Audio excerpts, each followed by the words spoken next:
So I wanted to talk about negotiating bills and amendments, which is an important skill in the California legislature as measures work their way through the legislative process in the California legislature.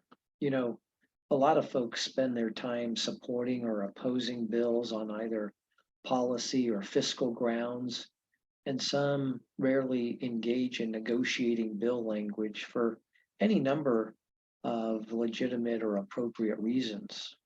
For example, sometimes it may be due to a client being philosophically opposed to a measure. In that case, there's no need to propose any amendments to a bill. In other instances, however, a client's position may be oppose unless amended, in which case you'll want to work and try and draft amendments or have somebody work on amendments that might resolve that position of oppose unless amended. When seeking amendments to a bill, sometimes you just describe verbally or in writing the amendment or amendments that are desired by your client without perhaps providing specific language changes that you're proposing. In other instances, you might draft actual bill language that can be provided to the bill author or his or her staff or the bill sponsor and have them consider the actual language changes that you want to the bill for them to consider. Then the discussion amongst the parties might turn from talking about proposed amendments in concept to actually reviewing proposed language changes to the bill language. When reviewing proposed bill amendments, it's important to understand some of the general rules of statutory construction and be aware of how the Office of Legislative Counsel normally drafts bill language and the terminology that their office utilizes in drafting statutory language here in California. Now, there are some obvious differences, like in California, the word shall is mandatory and the word may is permissive. But in other instances, amendments may be highly technical in nature, some substantive, others less so. There's definitely an art to negotiating bills, just like negotiating in general. For example, are both sides trying to achieve some level of success so that it's basically, a win-win outcome for both parties? Or is one party more aggressive than the other? And so negotiations might create a win-lose outcome in the end. What type of approach are you and your client going to take in those negotiations? Is it an aggressive approach, a passive approach?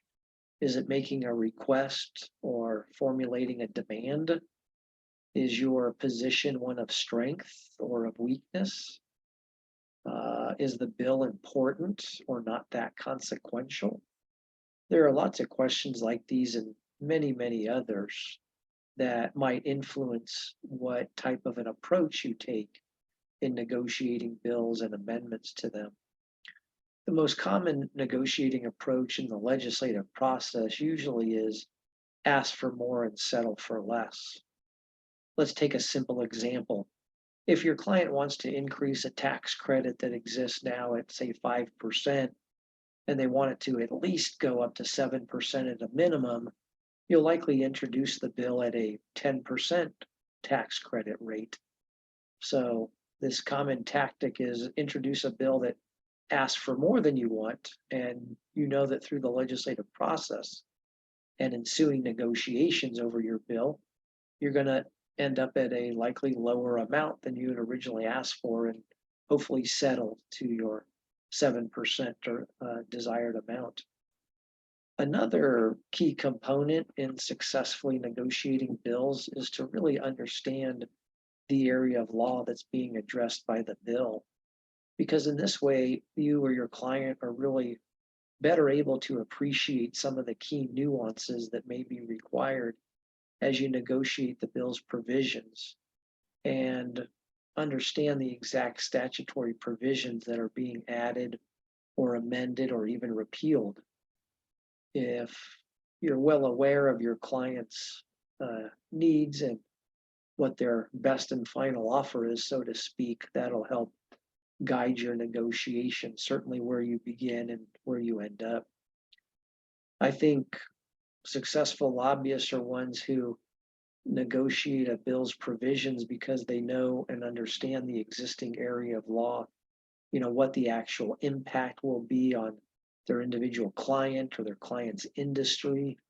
Hopefully, they'll clearly understand the politics of the issue and the players, but those who bring different perspectives or who have different vested interests in the particular subject matter of the bill.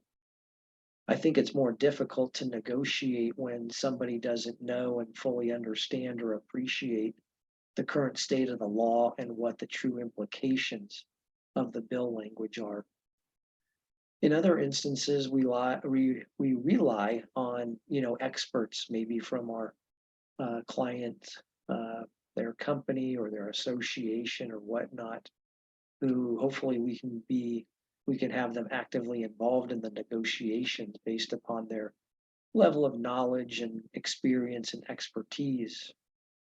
Sometimes it only takes a word or two that make a very significant or even detrimental impact on an individual business or even an entire industry. And so it's obviously very important for the people who are negotiating to fully understand what the implications are, as well as the potential impacts, both positive and negative, that exist for a bill.